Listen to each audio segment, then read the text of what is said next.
Magandang araw mga kalahi. Ito ang unang araw ng aking bagong taon sa aking buhay dahil kahapon, yun ang araw ng aking kapanganakan. At simple lang ang mga ginawa natin, hindi tayo bonggisius na nag-celebrate ng ating birthday dahil parang nanginayang naman ako kung gagastos tayo ng malaki. At isa pa, wala rin naman tayong ganun pera. No? Pero sinimulan natin ang ating araw kahapon ng isang ritual. So, ipinangako ko na tuwing birthday ko, pupunta ako sa nanay ko. So, pumunta tayo ng cemetery dahil kasi nanay ko namatay noong 2019. So, ilang taon na rin siyang wala dito sa mundo. Pero sa puso at isipan ko, siya'y buhay na buhay pa rin. No? So, nagpasalamat lang ako sa nanay ko, sa kanyang puntod. Nagdala ako ng bulaklak at nagtirik ng kandila sa kanya. Pinasalamatan ko siya dahil sa kanya. At syempre, sa tatay ko din, kung hindi dahil sa kanila ay hindi ako mabubuhay dito. Parang napakahalaga sa akin ng nanay ko dahil parang mula sa kanyang kwartahan, no, sa kanyang sinapupunan, ako ay nabuo hanggang sa ngayon lumaki ako ay siya pa rin ang aking kinakapitan, no, kahit wala na siya. At ngayon din naman kasing araw na ito ay Mother's Day. Kaya napakahalaga para sa atin kung meron kayong nanay, mahalin niyo po, pahalagahan niyo po sila. Mahirap, mahirap, mahirap na mawalan ng isang nanay. Dahil bukod sa nanay, siya yung kakampi mo. Siya yung naniniwala sa iyo, sa iyong gawain. At sabi nga niya nung nabubuhay siya, kaya ko. So, kaya ko daw ang mga bagay-bagay sa anumang plano ko kung bibigyan ko at pagtutuunan ng pansin ng aking lakas ay magagawa natin. Pero kahapon nga so isinagawa natin ang pag-ritual o pagpunta sa nanay ko. Pumunta rin tayo sa sa San Jose del Monte Public Cemetery doon sa Central Cross na kung saan lahat ng mga buto ng mga tao namatay na tao na hindi na i-claim ay nakaburol o nakalagak. No? At tinawag natin ang mga diwatang balakbak at balantay. Sila yung mga tanod ng kasanaan ng tuwa at ng hinagpis. No? Kumbaga mga guardian angel sila na nagbabantay sa mga kaluluwa sa kabilang buhay. Pinagpasalamatan ko sila dahil nakiusap din ako last year na sana pahintulutan pa nila ako na mabuhay dito sa mundo. At nakiusap ulit tayo na sana ipahintulot din nila na mag-exist pa tayo. At talagang salamat kasi nila ako ng isa pang buong taon. At ngayong taon ay umaasa ako na tayo rin ay kanilang pagbibigyan at pagpalain. Ang mahalaga para sa akin na ipagdasal ang mga kaluluwa ng mga yumao. Ito ay parang tungkulin natin bilang binabaylan at katalonan na alalahanin din sila. No? Marami sa kanila na umaasa pang nabubuhay pero nawalan na sila ng pagkakataon dahil kasi wala na silang katawan. So they are stuck in the underworld, no? In the afterlife, in the underworld. So hindi na sila makapag-exist. Though the influences are still here with us. Kaya yun yung pinagpapasalamat ko sa kanila na patuloy silang gumagabay sa kanilang mga mahal sa buhay, pero iba nga inalilimutan, so inalala natin sila.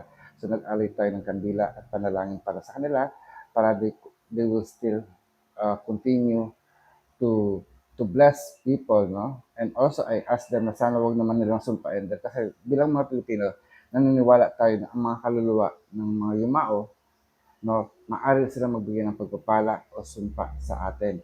At ngayon din, dumaan din tayo sa simbahan ng parokya ni San Jose, no, yung kumbaga para sa church ng San Jose del Monte. Pumasok tayo doon, nagtirik din tayo ng kandila at ipinagdasal natin yung darating na halalan. Tinawag ko dito yung mayor namin, si Mayor Eduardo Repero, at saka yung congressman na si Angelito Sarmiento, na sila yung tinuturing na founder ng modern San Jose del Monte. Dahil kasi sa pamagitan nila ay naging lungsod ang San Jose del Monte. Plano ko rin sana na tawagin ang lahat ng mga naging sinaunang mayor ng San Jose del Monte mula 1800 or 1900s hanggang ngayong taon, no? Yung mga namatay na.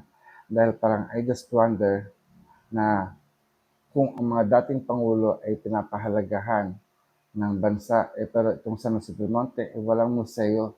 Ngayon is nagtatayo na, but I hope na sana makilala ko din o makita ko kung karoon ng paraphernalia o relica na nauugnay sa mga taong bumuo ng San Jose del Monte. At ipinapanalangin ko sila at tinatawagan ko sila kung sino man sila. I have a list pero hindi ko sila kabisado. But then parang ang napangahawakan ko lang ay sila Mayor Eduardo Roquero at saka naging mayor din naman si Mayor Lito Sarmiento. No, sila yung mga modern at naabutan nila kung sino ang mayor ngayon, no, at kilala nila dahil mga panahong iyon yung mayor ngayon na si Arthur Robes ay vice mayor, no. Naging bossing ko rin siya sa SADC noon sa San Jose Anti-Drugs Abuse Council at nakikita nila, no? Pero kung panahon na sa eleksyon ito na magkaroon ng bagong pamunuan, mangyari nawa ito, no? Ayon sa kalooban ng Panginoon na iadya ang bawat Sanosenyo patungo sa kaunlaran at kaunlaran at kasaganahan ng ating bayan, ng ating lungsod. Gayun din naman, ipinapanalangin ko rin yung ating buong lalawigan ng Bulacan. Although parang kahapon sa aking panalangin parang mas mahalaga yata na pagtuunan muna natin ng pansin kung nasaan tayo. Yun yung San Jose del Monte. And then, sinunod ko na rin, intentionally binanggit ko na rin ang probinsya ng San Jose, ng Bulacan at gayon din ang ating bayan. Although, ang napansin ko na parang wala tayong choice, halos lahat is administrasyon, no? Kandidato ng administrasyon at wala pong opposition. But whether opposition or administration, hinihiling ko sa Panginoon na bigyan tayo ng liwanag ng kaisipan at gayon din na itayo niya ang pinunong kanyang hinirang na talagang mamumuno sa atin ng tapat, ng maayos na hindi tayo kukurakutin, hindi pagsasamantalahan ang kapangyarihang igagawad sa kanya ng mamamayan at tunay na paunlarin ang ating bayan. So, after that, no, umuwi tayo, bumalik tayo dito sa templo at dumating yung mga business partner natin, yung mga young entrepreneur natin at nag-lunch out lang po kami, no, nag-lunch out kami sa karinderya and after that is balik na ulit kami dito sa templo at nagtrabaho. Bandang hapon naman ng gabi o mga hapon, dumating yung kapatid ko si George. No, nagkwentuhan kami, binati ako, nagkwentuhan kami, nagsabi siya ng mga problema at nag-offer tayo ng lunas o solusyon. At bandang hapon, no, magagabi na, bumili ako ng spaghetti at saka taba ng talangka or alige ng talangka at nagluto tayo ng alige spaghetti. Bukod pa doon, no, na nakalimutan kong sabihin, ah, nag-cast din tayo ng oracle, ng new moon spread or birthday spread at inalam ko kung ano yung mga dapat kong pagtuunan ng pansin, no?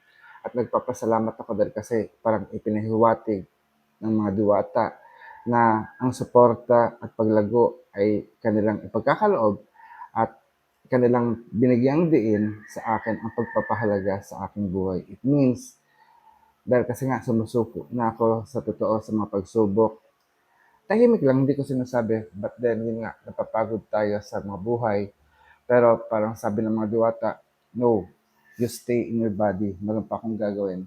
At thank you naman, no? So talagang kailangan kong pagtuunan ng pansin, ang pangangalaga sa aking katawan. Tingnan niyo, napakalapad ko na. Hindi naman goal is magpa-trim, magpa-slim or magpa-sexy.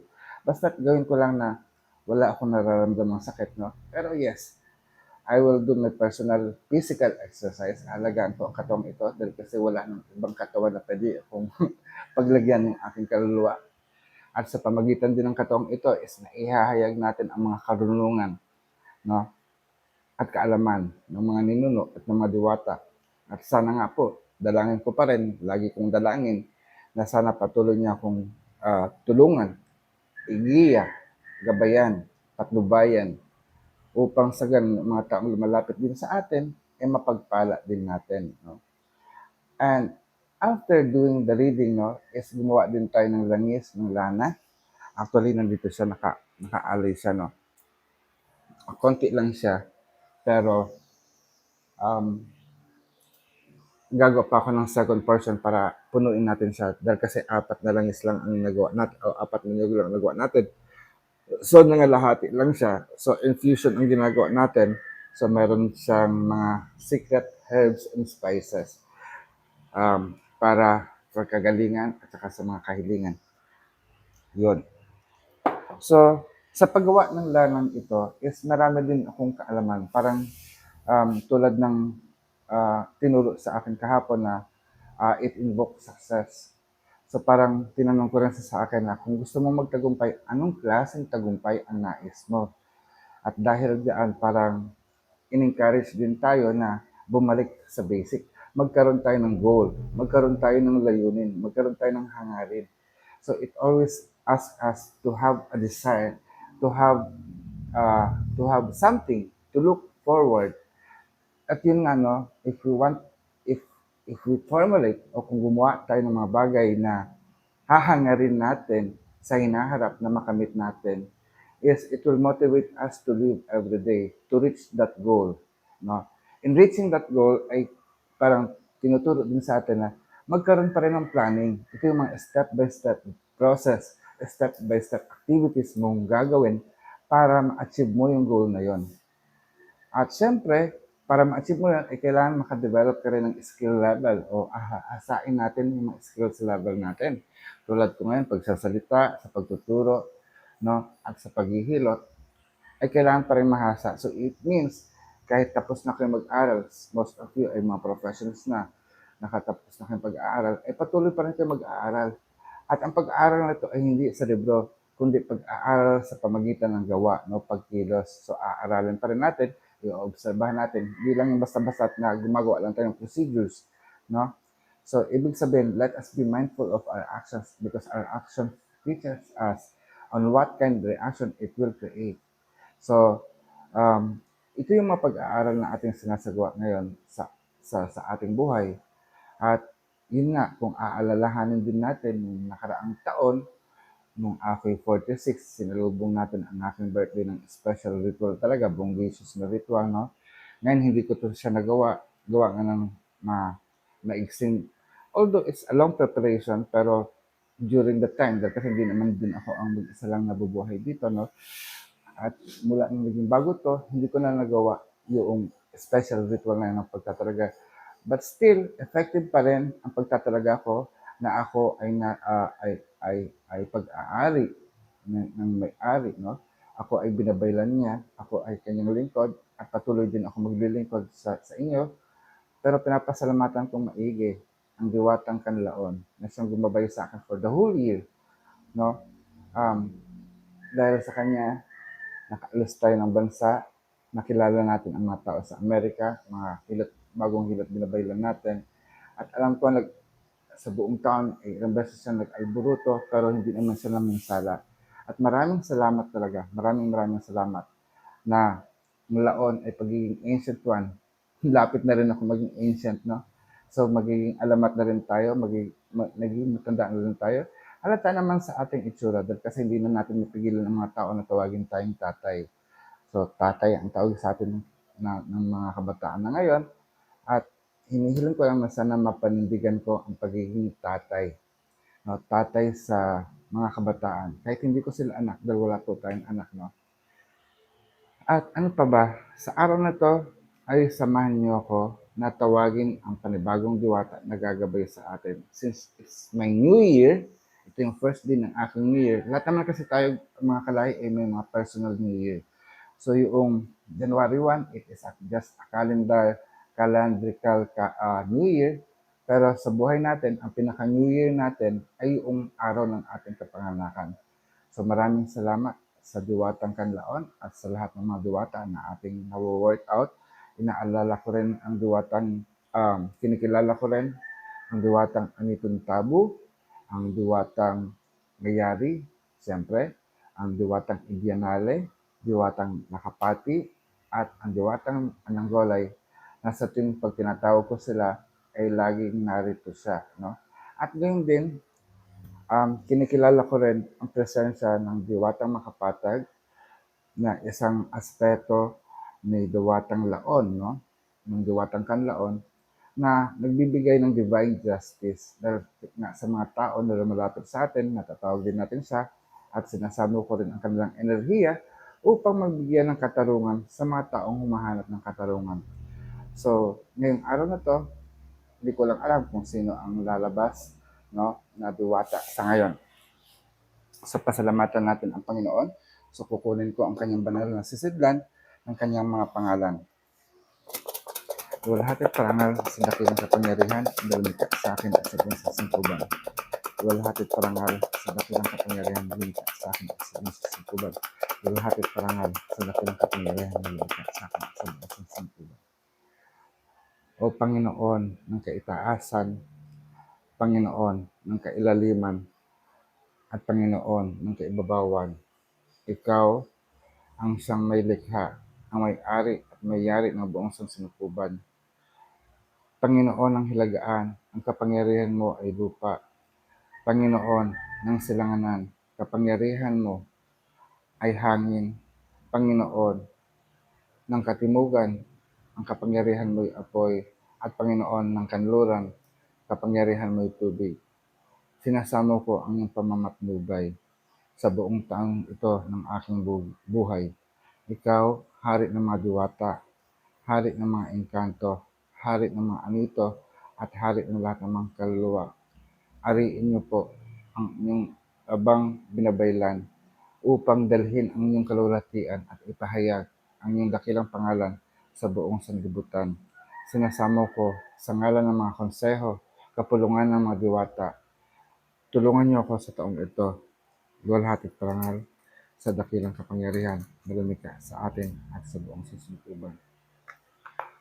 Sa taong ito, ang ating diwata na ating paparangalan ay ang dakilang Lumawig. Si Lumawig ay ang diwata ng tribong Bontok, no? So maraming salamat. Actually, ang diwatang Lumawig is na-work out ko na before, no? Formally, ngayon siya ang ating diwata na makakasama sa buong taon at sa buong taon ay atin siyang paparangalan. Huwag niyo po ko iwan, diwatang Lumawig. I know you had a great manifestation in my life way back nung ako'y nagtuturo sa Cervantes, Ilocos Sur. I really feel your presence there and I know parang nagkatawang tao siya, no? Parang nakipag-inuman siya sa akin dahil kasi he was a loner nung nakita ko siya. Hindi ko kilala, basta tao siya, no? Pero ang energy niya, parang feeling ko ay energy ni Lumawig, no? But nung kinabukasan na, bigla na lang siyang nawala. Dahil kasi it was night, parang last day ng class namin. Eh, hindi naman ako nag-iinom, pero siya nag-iinom siya. Tinawag niya ako. Pero nakilala ko siya. Ang trabaho niya ay parang rider, delivery ng mga libro. So, something educational. Pero sobrang aga, 5 a.m., bigla na siyang nawala. Nakilala ko siya is 9 p.m. ng gabi doon sa tinutulugan ko sa Cervantes, Ilocos Sur. Pero 5 a.m., nawala na siya. So, I don't know. So, I really, kinalabutan ako doon, pero I feel that he is the spirit of Lumawig. I don't know kung sakop niya yung kabundukan ng Cervantes. Pero yun nga, no? Kilalanin natin maigi kung sino si Lumawig at ano ang kanyang nagagawa. At sana patnubayan niyo tayo. Patnubayan niyo po kami, Diwatang Lumawig, sa buong araw ng aking taon hanggang 2026. So hanggang dito na lang mga kalay. Maraming salamat sa inyong pagsubaybay. At please, kung bago po kayo sa aking video o nanonood ng aking video, ay mag-subscribe po kayo at i-share ang video ito. So hanggang sa muli, mayari na. Pag-asatin, paalam.